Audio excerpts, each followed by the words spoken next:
Hi everybody, welcome to another solo Vikendi chicken dinner, and we're going to PCTI, play the Centre Then Improvise. So as usual, I aim for the same set of houses that I always do when I play this strategy, and we head on down.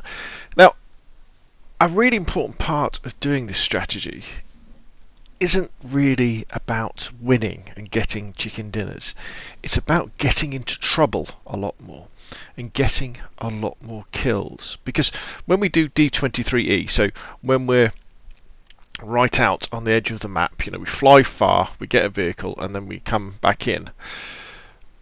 Often you'll get chicken dinners and you'll get sort of maybe 2 or 3 kills, but you don't get into that many sort of different situations. Where when you land in the middle, like I do in this strategy, PCTI, what happens is you end up getting into all sorts of scrapes and bothers. Now, you don't win as many, and you don't get in the top 10 as many times, which means you're reducing your chances of winning.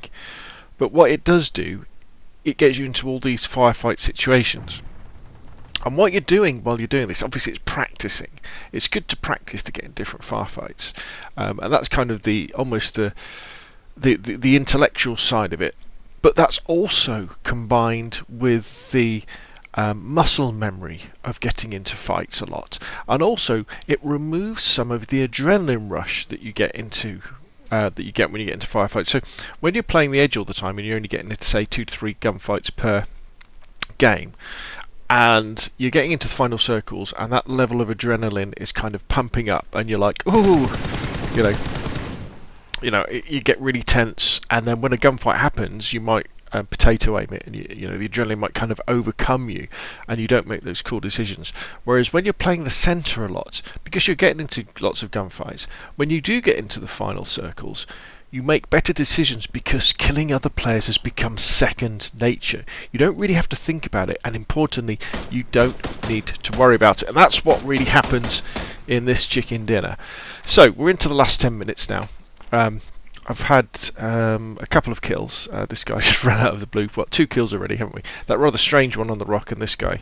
I'm running an M416 and an M16. 416 with the red dot, M16 with the 4 times. One of my favourite setups. The only thing I'm missing really is suppressor on the 16, and then it would be perfect. The 16 is such a good weapon for your distance because it has very little recoil on single fire, and you can just pop away at people and put loads of damage down range. Even if you're missing them, you'll hit them with a few and take them out. Now, the circle is kind of southwest of Castle, around sort of south of Tovar. I haven't really done many final circles around here, and we're into the kind of bit where I've got a fair way to go, and I can hear lots of gunfire onto my right, not much to my left. So I'm thinking sort of to head east and keep the river to my left, but work my way towards that road away from the gunfire right. So I can see that guy up on my right. I'm moving quick because I'm conscious of him cutting in and getting in front of me, because although the blue does move slowly on Vikendi, it still chunks when you get to this stage of the game, and you don't want to get caught in a gunfight in the blue trying to take someone out, when you're taking damage and then you end up dying to the blue, because dying to the blue is really, really, really terrible, I think, because it's such a wasted opportunity. So I'm stopping at the cover. I don't need to rush in. See how far the blue, if you look at the mini-map in the bottom right corner, see how far away the blue is. I have plenty of time. I don't need to get ahead of myself. I don't need to risk someone rotating or flanking round behind me to take me that way. I know there's players up there, so I'm very cautious of that, looking out, seeing if I can catch them off guard. Again, I'm thinking there should be people to my left as well, working their way from Castle and then along the river. This guy is looking at someone in the blue. He makes an interesting decision, this guy, and you'll see he pays the price. He goes to challenge the guy who's coming out at him. I put some bullets into him, which probably helps the guy coming from the blue, actually, because you'll see what happens next. He gets killed, and by this guy in the ghillie suit, and then the ghillie suit guy has to move because the blue's chasing him. And here we go. He's going to come past this rock now. There he goes. He's in the blue. Just got to try and There we go, he's down, up to 3 kills. Removing quite a dangerous threat. Whenever you see anybody in a ghillie suit, you have to assume that they're toting a bolt action sniper rifle, toting the AWM. Now the AWM is very, very dangerous because it's a one-shot kill to the head unless you're at full health and wearing a level 3 helmet. If you're not wearing a level 3 helmet, you're dead if he hits you in the head. So if you peek and you see someone in a ghillie suit peeking at you and they're not firing, the reason for that is they're taking their time to line up a headshot, and you need to move out of the way straight away because you will just be dead in a fraction of a second. Okay, so the circle's coming in again. I'm looking at those houses thinking there's got to be people. There has to be at least one person in this group of houses. You know, there has to be. We're kind of right on the flight path. People would have come down here. They're definitely there. And I've got to carefully make my way into centre circle. I'm also very wary that there could be people flanking around from that direction. There could be people to my left who've come from the river, who are sort of to the left of that road, which is sort of well behind me as I am now. And again, I'm jiggling and jaggling. I'm moving around. I'm keeping from staying still, because the idea is then if someone's aiming at you trying to line up a headshot, hopefully you'll move just as they fire, and although they might hit you, they won't hit you in the head. So I've moved up a little bit closer. I don't think I'm quite in at this point, so I need to be pretty careful. So all I'm doing here is just watching out. So I know there has to be people, at least one person inside those houses. We've got 4 people left, including me, so this is the old adrenaline is starting to pump a little bit. I've got a few kills under my belt though, so it's not that you feel confident at this stage, it's that you feel kind of calm, and it's just you've now just got to do what you've got to do. You're kind of letting your instincts take over. What I am doing though is I'm looking at the cover. Where is the cover? So when I have to move next, where am I going to go to, and where might people be? Because if I see some good cover, that means other people have seen some good cover and they might try to go to it too. The circle is doing the Vikendi crawl, slowly coming in. Slowly coming in.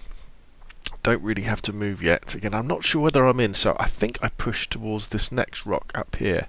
That smaller rock, sort of more gunfire. Nobody dying though. So I move up at this angle. Again, I'm very conscious that there could be someone in this house. I know where I am now. If anybody's in that house and they look through that window at me, you know, they've got a clear view. So is anybody there? Nobody's peeking out though. I'm very lucky at this point. I'm very lucky because I'm very exposed. Because I'll tell you now, there is a guy behind that rock to my left, and there is a guy not in that house, but a little bit further away. That's where they are. That's what I find out in a minute. Right, this guy, he jumps out of a window, so I hear him, and for some reason he decides to lie down there. Quite why, I don't know. So you know, never a good idea. Now, I know I have to move. And I want the high ground, so I want that rock to my left. But see, there's a guy there. I'm like, ooh, and as I run up, there he is, and I think, oh, he's got the advantage completely. He's got cover. He's peeking at an angle, which is good. So I decided to throw a Molotov just to kind of quieten him down a little bit. I can't challenge him because he can just peek out and he can just blap me. So again, I throw a couple of Molotovs just to do him a bit of damage, but he kind of knows what. I then take fire from my right. So I think, right, we've got to move. Let's get behind this wall here. I know it's probably going to be okay here because that guy who came out of the house would have heard other people. So we're down to 3. So there's me. I know I've got the guy to my left. Where's the other person? Where are they? That guy behind the rock is in a very, very good situation. The blue is going to be coming in. So I think, right, I need to get behind a tree now.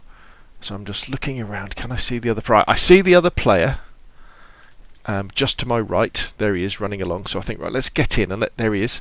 So I know I've got to get in. So my only option really is one of these trees. But I've got to be very careful because the guy behind the rock has got an angle on me, and so has this guy.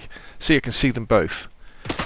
He lights up my tree, so I'm kind of hiding. Now this guy, I don't know why he pops out like that, but you know, come on, you peek. Me versus the other player now. So I know he's not going to move. He's got his rock that he's going to go behind. So I'm just moving up closer. and it's time to get up to full boost and throw some Molotovs. I'm really into Molotovs at the moment. Andy turned me onto those. Now we're into the final circles in shortly, where the circle's just going to disappear and it's going to end up as a gunfight, or who's got the most energy. I throw a grenade just for good luck, and then wait to circles to go, and I know he's going to be there, using third person perspective just to peek around the edges of this tree. And then, as you can see in all the gunfights I've had, so I'm going what is he doing? I get behind the tree for cover. He's standing on a rock. What, he could have stood behind that rock, I don't know, but thank you very much, sir, for the chicken dinner. 6 kills, making killing other players second nature. Hope that you found that helpful. If you've got any questions or comments, put them down below. Thank you very much, and I'll see you again soon.